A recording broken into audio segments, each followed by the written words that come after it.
Hi everybody, good morning. How is everybody doing? इतना शांति क्यों है? आप लोग नाश्ता करके आए हो? Can I hear a round of applause to just get the energy up? Thank you. Uh, it seems like we're supposed to discuss brand secrets about content marketing. I'm not sure how many secrets you all can spill, but if you have to just start off with something simple, uh, what are the content categories that you all are invested in personally, and what are you watching right now? Where?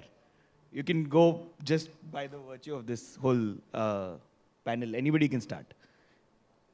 Go ahead. Okay, so I am currently watching a lot of sports. For some reason, I've started watching basketball. So I'm watching Legacy. That's content that's come on Hotstar. I watched The Last Dance on Netflix. So yeah, I'm currently in the FIFA basketball sort of a phase. I think we are all in FIFA. I think there's a bunch of football fans looking at us also. Yeah, I think +1 to sport. Formula One just got over. I was one of the people who sort of got addicted from Drive to Survive and then moved to Formula One and, really, really enjoying that. Besides that, I've been watching a lot of fantasy. I think both Rings of Power and House of Dragons were like two shows I binge watched very recently, and currently watching White Lotus on Hotstar. Interesting. Seb for life. Honestly, House of Dragons, looking at the hype it had and still getting a gauge of what's coming next. FIFA, sports, of course, that's religion in India, so that's going on. Except that, fantasies, I think, waiting for the next Marvel movie, maybe, and nothing more as of now. Well, that's a tough question because there's so much of content available and it's such good content available, so we're very blessed in today's day and age to be able to experience such diverse content. But coming to your answer, I think I just finished watching C on Apple TV. I think that's nice. And I'm trying to start with 1899 on Netflix.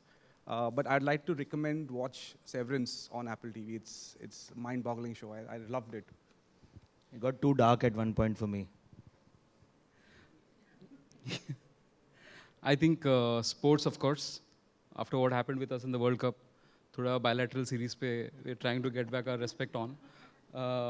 And yeah, I mean, House of Dragons was brilliant. And also a lot of reels, because that's where you spend most of the time. Unstructured way, it keeps serving you content and you end up spending 2-3 hours. So yeah, that's... I think vertical format is going to take over the world very soon.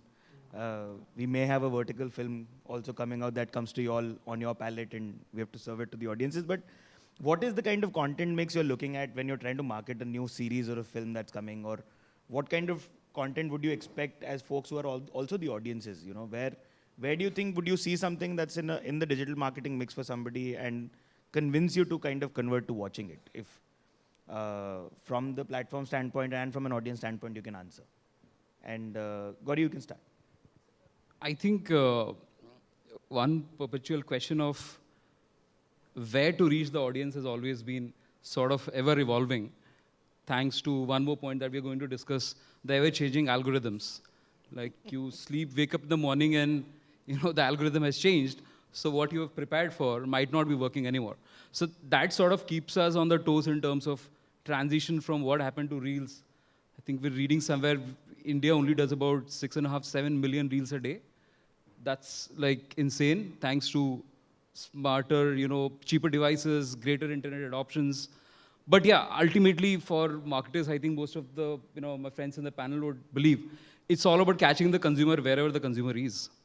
I mean, it's not funny that we're talking about Gen Z and millennials, and you still have to sort of learn what a Gen Z is doing today because you want to catch that person's attention. So that's what I feel in terms of where you sort of leave the breadcrumbs to reach to the end consumer.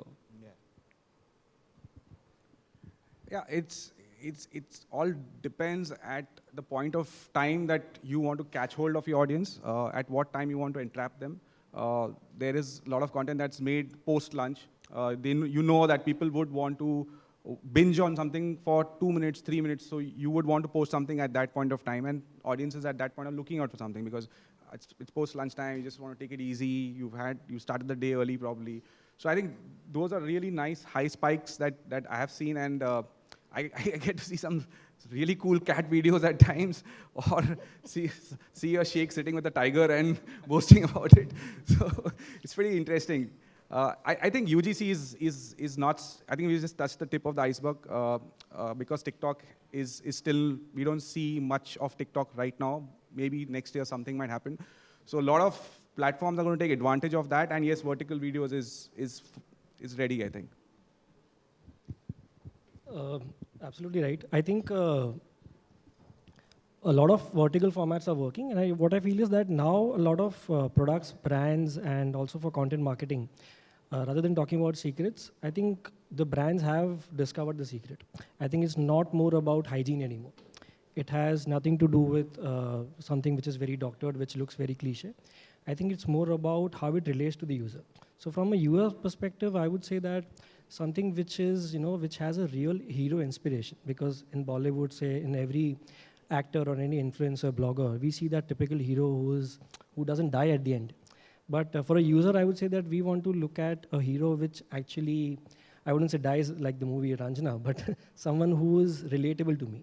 So for a user perspective, a user is finding things which he can relate to more, rather than consuming something which is happening around him or around her, but it's more about how the person is relating to it. So I think content distribution, as also what Gauri mentioned, it's about content distribution rather than content marketing. So you can market on multiple channels, but if your distribution isn't good enough, you might reach an audience which is not accepting it because you reached the wrong audience actually. So for me, I think the user is wanting to get inspired.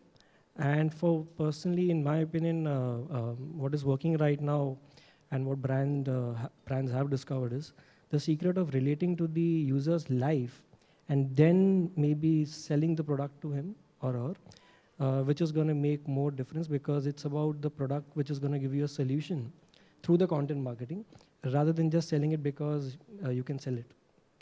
That's my take. Fair enough. Yeah, I think relate a lot to what Nishant was saying is, when you're marketing content in particular, every show, every film is so different, so unique. And the audience that consumes it is going to be dramatically different, right? So the mix that you look at across platforms will vary from each show or each title that you're putting out. So as unique as the show is, that's how unique your campaign will be, and that's how different your sort of media mix will be for those titles.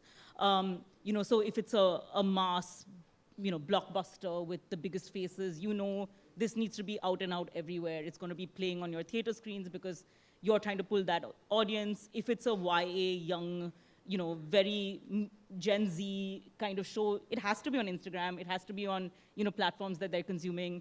And you will focus much more on digital because they're not watching TV. So you have to sort of map your media plan based on the audience and their preferences. And it is a challenge because everyone's preferences change, right? Like right now, I like fantasy. Tomorrow, I want to watch a rom-com, right? Day after, I'm like, I want to watch John Wick, which we were talking about a little earlier as well, right? So exactly. So, it sort of varies from like your preference is changing day to day. So capturing the right person at the right place with changing algorithms is a challenge. And that's what we spend a lot of our time doing, is what is the perfect mix for this title? And the short answer is there is no perfect mix. You actually have to keep changing it, day to day to get the right mix for your title. I think from a platform perspective, one of the key things that changed is language consumption, right? Today, Kartikeya 2 that we launched, massive hit, right? Across India, across international markets. And we've seen a slew of South movies doing really well, right? So suddenly language content is something that people are consuming. It needs to have a very different set of strategy in terms of how do you reach out to that audience and how do you communicate, and hence different platforms, right? What you mentioned, genre, yes, important. So there are slices and dices from a content perspective that you do, language, genre, blockbuster, originals, TV shows, and then obviously there are mediums available which you have to tap. I just read a report which came in Business Standard saying that Facebook in India today is the largest media company, right? And that's massive, right? Across Facebook, Instagram, and WhatsApp, you have the largest user base in India. So you obviously have to be present. Obviously, your strategy has to be different in terms of how do you target a certain cohort from a language, region, demographic specific. But there are mediums which have the reach and you have to be present. Again, with and the report also said that with the Zee-Sony merger, we are going to be the next biggest media house next year. So that's a good thing for us. We're going to get a lot of your money on our platform. Neat plug. No, that's amazing. Yeah, go ahead. Yeah, speaking about the algorithms, there's no secret there, but I think what the secret here is that how do we hack it? I think our habits won't change. We're still going to wake up in the morning. We're still going to have a breakfast. We're going to still read our newspapers, whether it's the Times or a business tabloid. We're still going to drive to work. We're going to switch on the radio. We'll reach office. We're going to do our LinkedIn, little bit of LinkedIn, little bit of Instagram, whatever that is to catch up. So that's not going to go anywhere. I think algorithms can't touch that. So if you're able to slice and dice those moments, I think you will be able to reach your TG very well. So I think that's pretty much the secret that I think people globally follow. You know you're in the car at between 9 in the morning or between 8 in the morning and 10 in the morning and probably 6 in the evening to 7. So that's it's default. You're going to do an audio podcast, you're going to go on radio. So I think that's probably the hack against algorithms I see. I think I agree because the algorithm change for content creators like us is a big nightmare. It's a nightmare. We wake up the next morning and we're like, hatao long form, lao short form.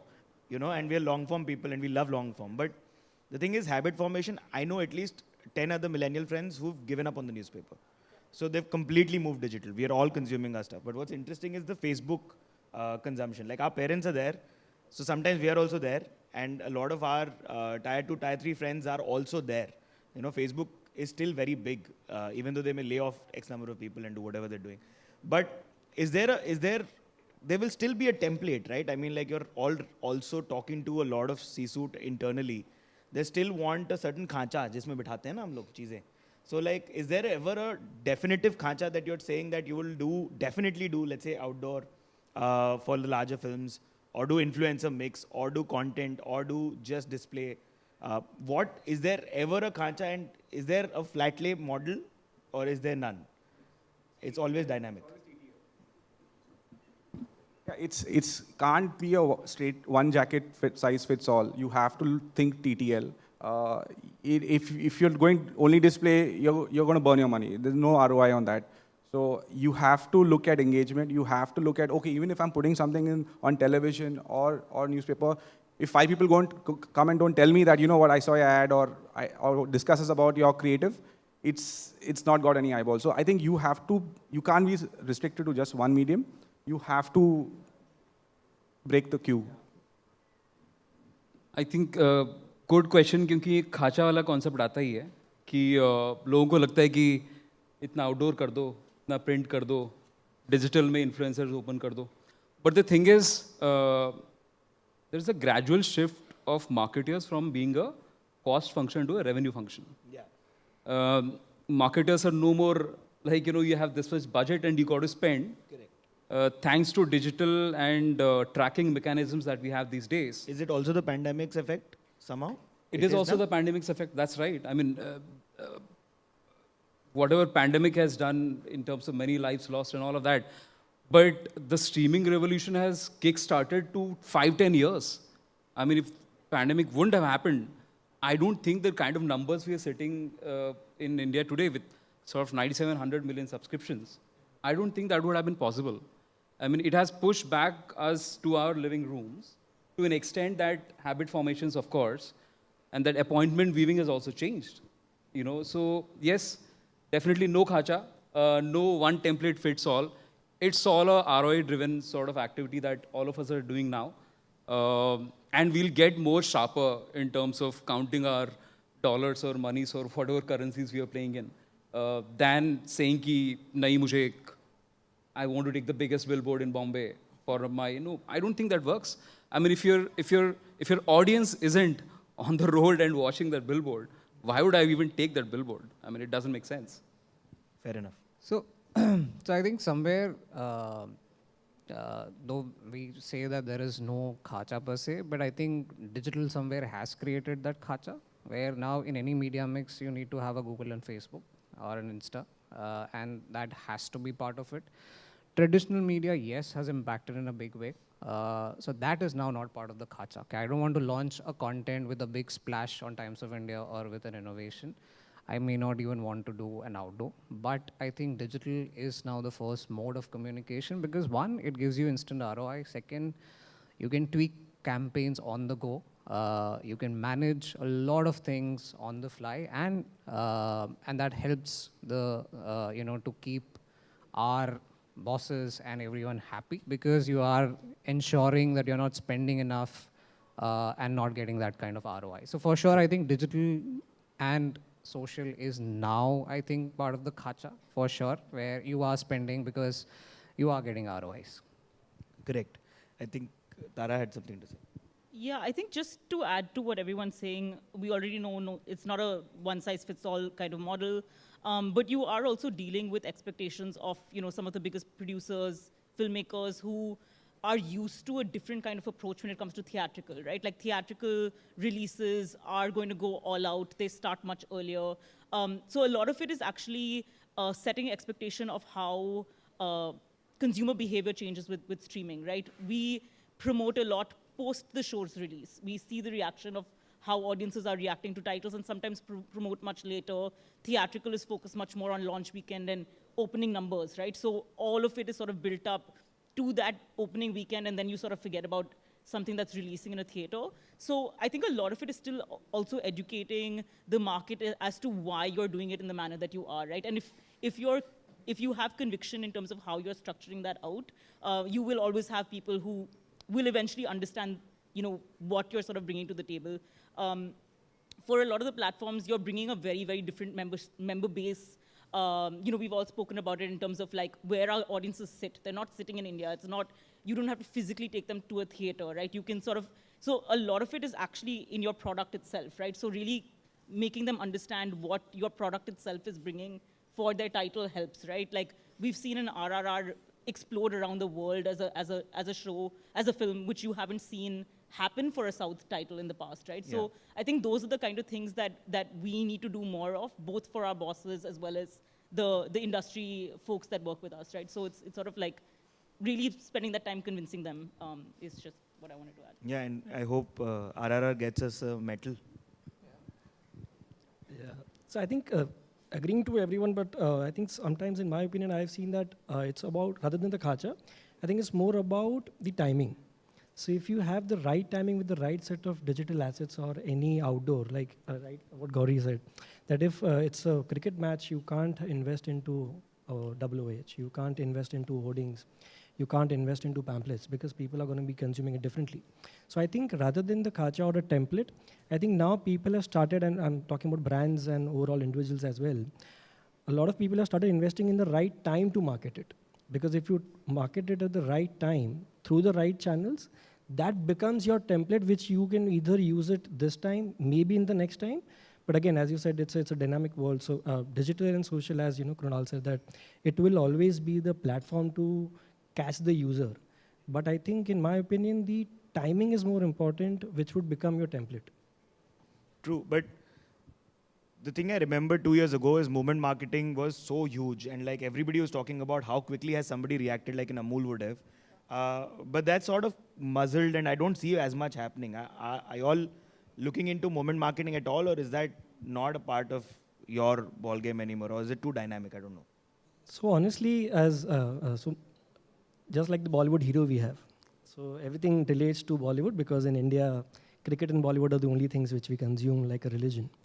So just like Bollywood hero, which is the same, I think memes have become the same. So the minute someone picks it up, regardless of having a relatable content for using at your own moment marketing for their entire brand or market piece, people start following it. Yeah. So I think what you're saying is more towards where people have started following trends rather than making original content.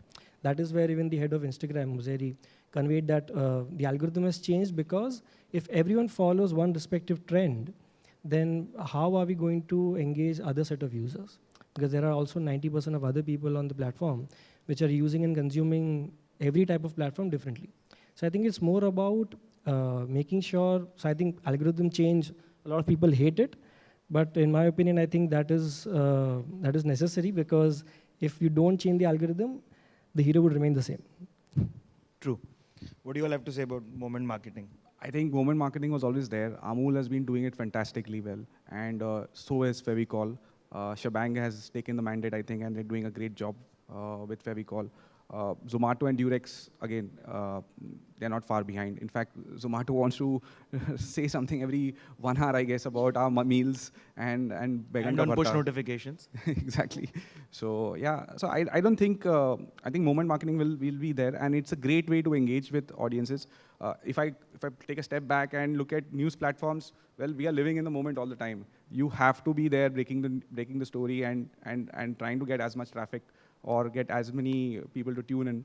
So yeah, it's by default there, and I think what's going to get interesting is what insights you're able to give to the audience, and that's how they'll weigh how you've studied or how you've analyzed the whole event, and that's where your loyalty and equity is built.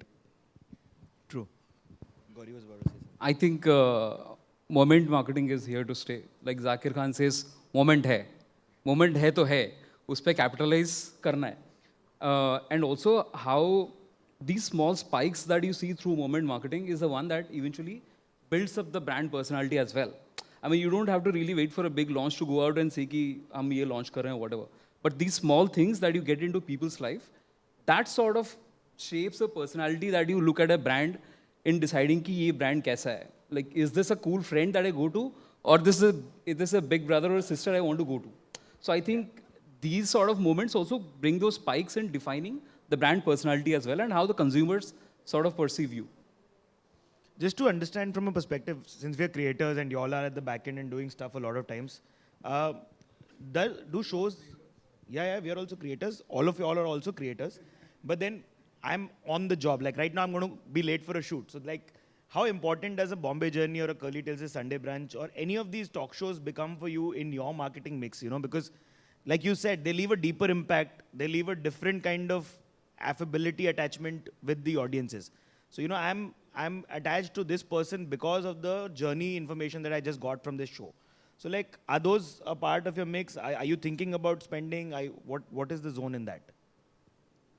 I can kick off with that. I think a part of it is, you know, you will have your paid spends and, you know, that kind of traction, but there's also communities that these properties build, right? So you're sort of playing into finding, when you're identifying audiences, you're identifying communities, and you're sort of like, I know you have an affinity with this audience that speaks to the same audience that I want to market to, right? So I'd rather you speak about it authentically, bring out what you like, you know, sort of speak to producers, speak to you know, talent, and sort of get them to share their experiences as to why they're so passionate, because passionate about the show or film.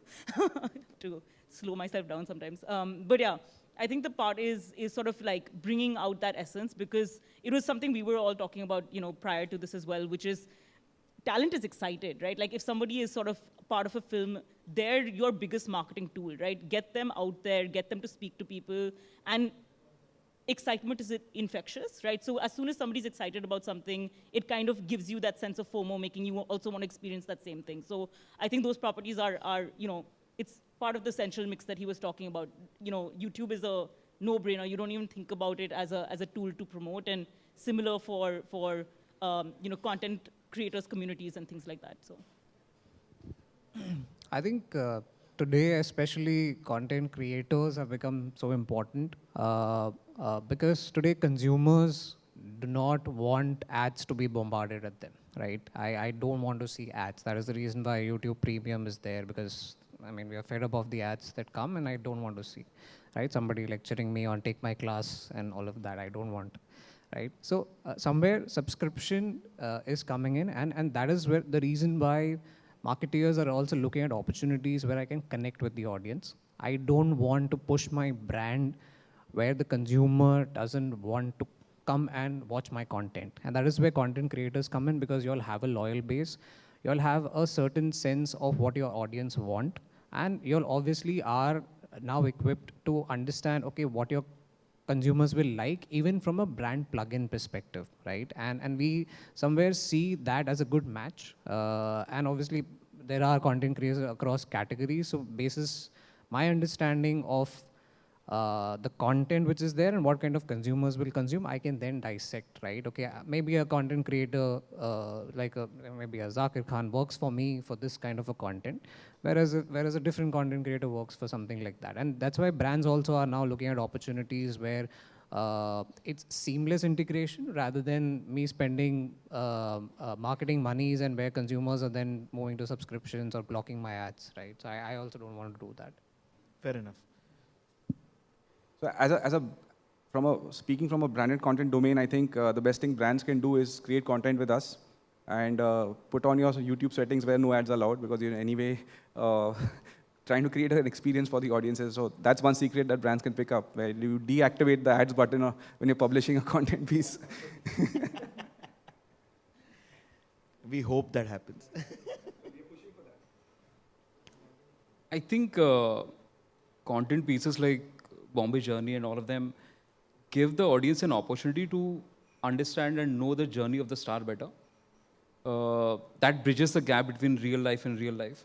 It is very important as audience also to understand what the journey of the character has been in the show or the movie versus what that person is in real life. And it's a great content marketing tool, because ultimately the more expectation and anticipation you build out of that particular star, it eventually adds up to the opening day numbers or the launch weekend numbers. So I think very essential. Like Krunal also said, it could be in different perspective that you're trying to sort of market the content. But yes, they are a great part, and I think they are here to stay as well. There's a great deal of traditional folks or traditional marketers or even talent and production houses who keep on reiterating कि influencer marketing bubble है या influencers bubble है. And there's a huge deal of Gen Z and millennial folks, and all of y'all may agree, that we think that it is just the beginning. We've just scraped the top surface, We've not even indulged like the world has indulged in influencer marketing. So what is your take on just like working with influencers? It can be any perspective that you may want to share. Yeah. Will we stop seeing campaign or brand ambassadors ever? If they are going to stay on, influencers will stay, because you need some person who you associate with. Say, I'm a big fan of Djokovic, but that doesn't mean that I'll go and buy every Lacoste t-shirt. But I'll definitely watch his match. I'll definitely like to listen to what he supports, what he feels. Well, he didn't do about vaccination. That's a controversial topic, but that's his point of view. He stood for something. At least he had something to talk about, that why he doesn't want to take vaccination. That was his choice, and you got to respect that. That just shows that he has a certain personality to him. It's not about him just being a sportsman and trying to associate with the NGOs and build a certain perception. No, he is who he is. So yeah, I think the answer is influencers are here to stay. At the end of the day, why they become influencers? Because they're making a certain brand of content, and you like that brand of content, and that's why you follow them. And then when they have something important or something to say, it's the same story, that where's your traffic, who's watching what. So I think that algorithm will come into play here. So, so Cristiano Ronaldo became the first person to cross 500 millions. If you go on his feed, every third post is a brand post, right? Where he's promoting something. But it's growing. So I don't think that it's going to stop. I don't think it's a bubble. I feel, yes, influencers who are not authentic are going to go out, because at the end of the day, brands also don't want to associate with somebody who's not authentic, right? And consumers also, because there's so much of content. I mean, everyone is looking out for those eyeballs, right? What Netflix essentially said, what Reed Hastings said, right? They're competing with sleep. Everyone is, right? Everyone here is competing with sleep. Content creators, social media guys, us as platforms. And in that scenario, when the eyeballs and the attention span is going to be so less, if the creator is not authentic enough, people are going to move on, right? So I feel there will be a filtration that will happen for sure, where good content creators are going to stay on, But I think yes, and I think it's high time that it comes in, because there are a lot of content creators who are putting out content which is not really relevant now. Correct. Chatai hogi, but they're here to stay. Yeah, I think Krunal touched on it already. It's the challenge is the attention economy. It is that problem that we're all battling. It is sleep, you know, like you're sort of like in the night scrolling and like, when do I sleep kind of situation that's always happening. I think the challenge is not influencers. I think the challenge is sort of figuring out what's new, because what happens is, you know, one brand jumps on an influencer, then everyone uses the same influencer, then it just starts feeling like you're being served the same information day in and day out. So how do you keep reinventing, keep being ahead of the curve, and then letting other people be copycat, right? That is the ultimate challenge for brands, for influencers. Like, you need to grab that person's attention in 5 seconds or less. Everyone's sort of following the same formula, which is like, how do I create that impact up top? How do I differentiate myself? You know, so it's more that, right? So I think what's happening is that everyone's realizing that there is a democratization that's happened for people. Everyone can be an influencer. Everyone has a niche that they sort of play into. So I think the next step will be really playing into micro-influencers, growing that community, because that's where things are happening next, right? There are people, and TikTok did that, right? So before TikTok was banned, you started seeing, you know, people coming out of nowhere doing things that you hadn't expected, and you're like, wow, this is different. This is something I haven't seen before, and I think that's where things are going. It's just the tip of it. We're seeing virtual influencers coming out now. You know, there's so much happening. So I think we're at the tip of the iceberg instead of the other way around. True. I think to answer you clearly, yes, I think these guys would be called from bloggers, influencers, content creators, and many more names to come. But to answer clearly, yes, it will stay, because a brand ambassador is always useful for creating and attaching the brand positioning to it. But that person will not be available to promote every launch, every product, every BAU activity. So I think every type of influencers, every type of people will be required to communicate and relate to every audience, because with 140 crore people in India, there are at least set of 100 personalities. So which India has 8 crore influencers. It's the ET report. Okay. So considering that amount, these people cater to different set of users. So from even 6 of them sitting here, we follow different set of people who we inspire from. So even if it's a brand attached to one of the users you are following, these content creators will essentially still be a part of the format of the overall content mix, which will cater to different set of users, which includes us and many more other personalities.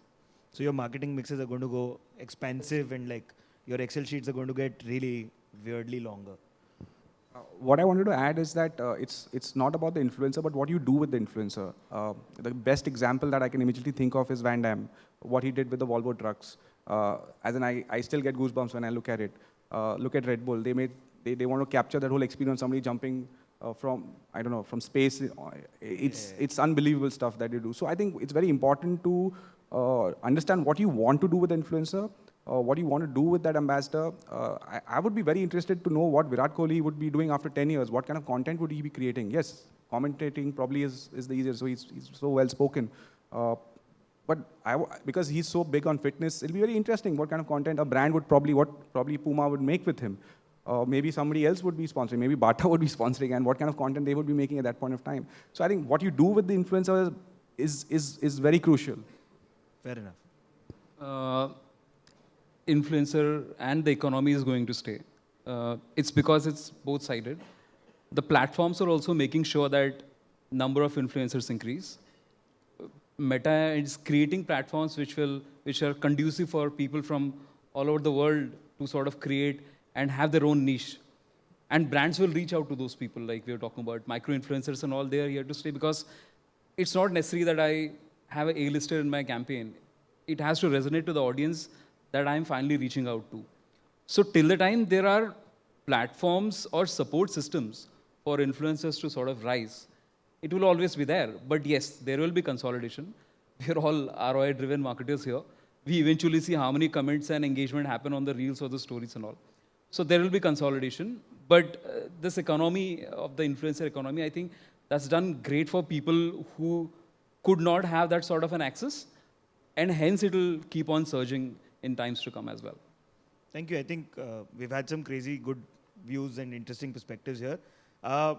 Whatever you're allowed to share as actual brand secrets from your own kitty, if you all can just do a rapid fire and share one sentence or two about any kind of secret sauce that you think works for your brand, or whatever. It can be a case study that you cite. Anything that you can tell us. The secret is there's no secret. That's as simple and plain Jane as it could be. Customer habits are ever changing. Algorithms are adding to the fuel to the fire. We marketers are constantly learning how to reach to the consumers and make money. And like we discussed, there is no one size fits all. I mean, it's just like we as content creators and being on the platform side, ultimately need to see the best way to reach out. And like we were discussing also, in terms of distribution as well, right? I mean, thankfully, today we are backed up and we are with being distributed to the consumer through so many partners. Either way, you reach to the consumer is what our goal is, you know. And again, hashtag no secret. Yeah, I think it's, as he said, there's no secret, but there are different strokes for different folks. I think the single way you can break through is what are you trying to tell? What is it that you're trying to scream at? I think how you land on that, you'll break through all the algorithms. You'll break through the page views. You'll get your traffic. I think at the end of the day, content is king. There's no two ways about it. If you got that in place, everything else will follow. I'm actually still waiting for the approval on the secret. So I think, yes, of course, there is no secret. But I think in my opinion, I think the only consistent thing in this world and also in the marketing world is change. So according to me, I feel that if we embrace the change, accept it, that is the only thing which is going to become your present secret to continue with the content mix. So it may be content marketing, overall set of marketing, traditional, non-traditional, digital, whatever. So I think if we embrace the change on what people are moving towards and accepting it and trying that, that might help us maybe get closer to the secret. Fair enough. I think just to add to what everyone's saying, along with content being king, the consumer is also king. So like you have to be where the consumer is. You have to be, you have to really understand your consumer as a person. You can't be looking at them as, oh, I need to sell soap or shampoo to them. They're only a person who has a bath. Like you have to look at the whole aspect of what somebody is doing. You know, I think you spoke about it a little bit in terms of what somebody is doing throughout their day, right? I love the way you broke down your day, right? But what's interesting is that every consumer will have a different way of sort of doing that, right? Like you said, I don't read the newspaper. I sort of consume my news in a very different manner. I read at a different time. You know, it's sort of that, right? Like, so you actually have to dive into each consumer's habits and try and then decode that largest sect for what you're trying to sell to them. So, yeah, I think content is king, consumer is king as well. That would be mine. Yeah, fair enough. Okay, so our brand secret is, there is India and then there is Bharat. And I think we are focusing on taking the stories of Bharat across India and to the world. That's our brand secret. Superb. I think like we focus on Google and Facebook, I think we should focus on Bharat apps as well. There's a whole deal of those vertical first video apps which are completely Hindi first. But thank you so much.